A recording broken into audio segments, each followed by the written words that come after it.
Saturday, November 30th, 2019. And this is the Pro and Con Show. I'm Michael James Ott. Welcome to the show. So, Pro and Con Show, emphasizing good and bad in all the issues that face us, right? And trying to encourage us to at least being open to listening to the opposing views, because none of us are all-knowing, and very likely that other people know something that we don't, and that's causing them to have the views that they have, which, when they strongly differ from ours, we should at least understand how they got there. How did you arrive at that? Please then, in respect for me, respecting your viewpoint and your understanding of the situation, please at least listen to me and where I'm coming from. Then together we'll at least be on the same playing field. We'll know the same sheet of music, the same page, all those analogies for having a common understanding of a situation around one of these significant issues.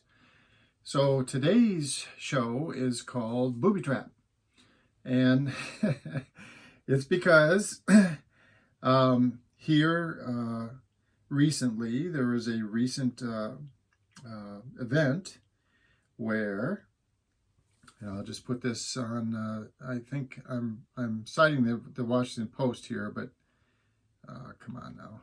Oh, stop this. I got an ad. I don't want that. Go back. Here we go.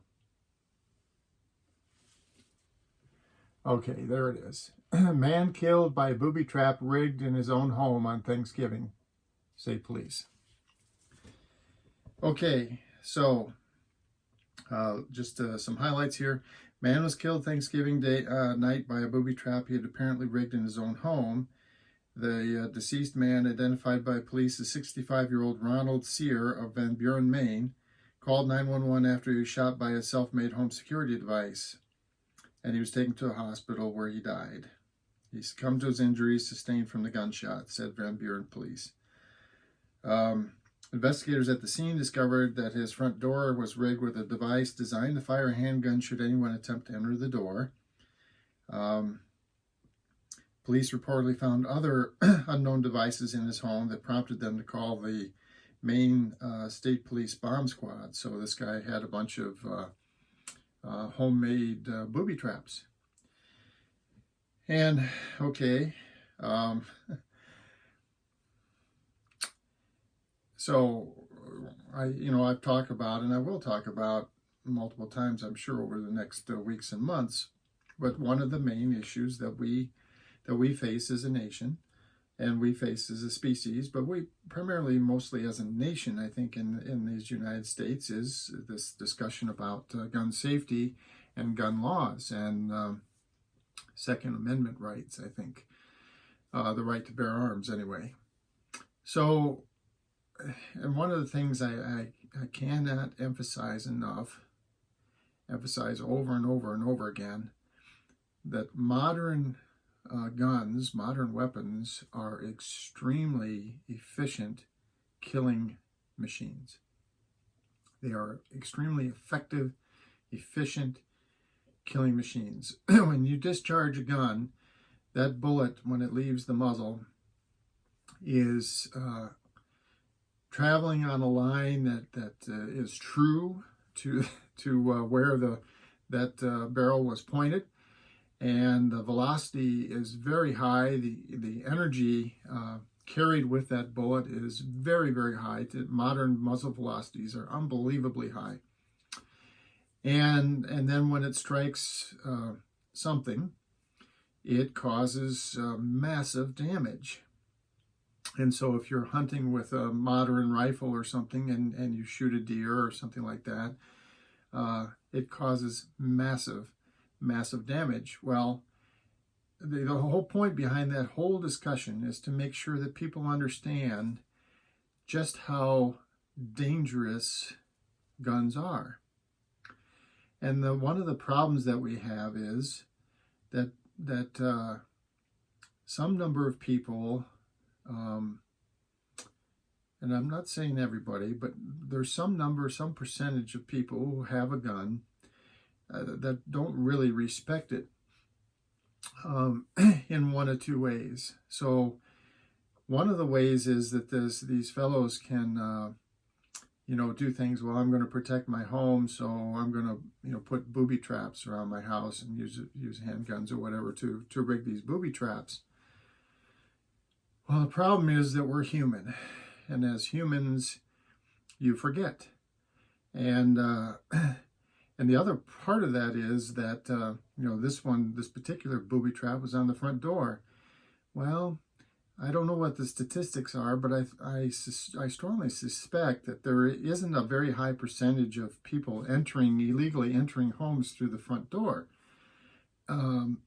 It's usually almost certainly windows, back doors, pet doors, whatever, but probably not through the front door. So this fellow somehow effectively accidentally shot himself when he failed to respect two factors. One is the incredible power and deadliness of a current weapon, in this case a handgun, and the fact that sometimes you might forget, or you might not appreciate that the thing is loaded or ready, triggered, or whatever this case may be. And so there's a bunch of people every year that accidentally shoot other people. Some of this is hunting accidents. Some of it is they're cleaning their guns and they either shoot someone else, family or friend that happens to be within, a reasonable distance of them while they're cleaning the weapon, or themselves. And the other part of it is that, I appreciate this fellow is he's decided that he's going to protect himself from something outside his home. He's got some paranoia about this. But honestly, if you read through the news records of gun use on a regular basis and people using it in defense, it's a big ratio. I don't know what it is.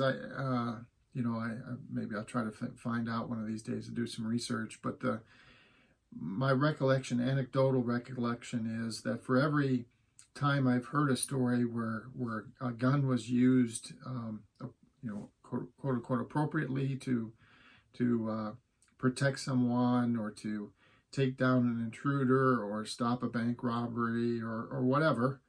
For every instance that is true, there's at least 5, and my feeling is it's more like 10, but at least 5, where something like this: a guy sets a trap in his house, for someone else, obviously, and ends up falling into the trap himself. And so like I say, the misfirings, hunting accidents, shooting someone. There's been even accounts where someone shoots a high velocity rifle, like upward into the air, and it, even though the probability that you would strike someone is quite low, it's happened. We've had some people seriously injured by this so-called ballistic trajectory that occurs, this parabolic arc that can occur if you shoot one of these weapons into the air, in the wrong direction, kind of thing.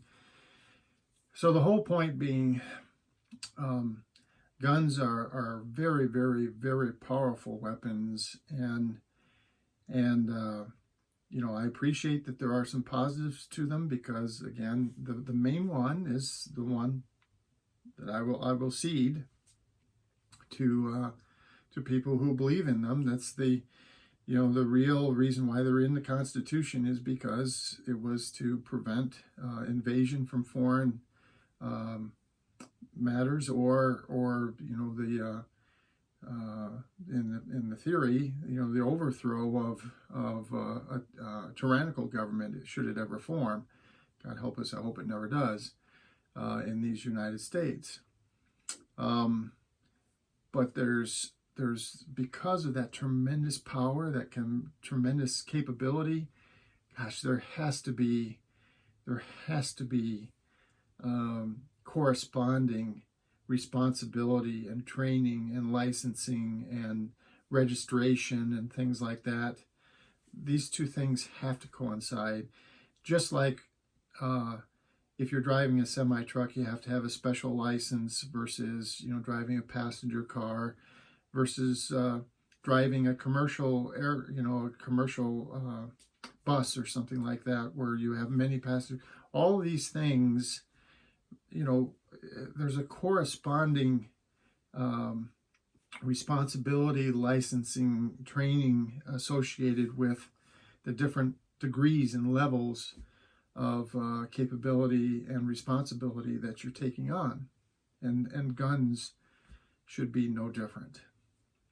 So the last words I want to say is, if you have guns in your life, anywhere, if they're in your home, if other members of your family have them, please, please, please respect the power and the killing efficiency of these weapons, and understand that they end up being used, for example, for suicides, and they're incredibly effective and efficient at that.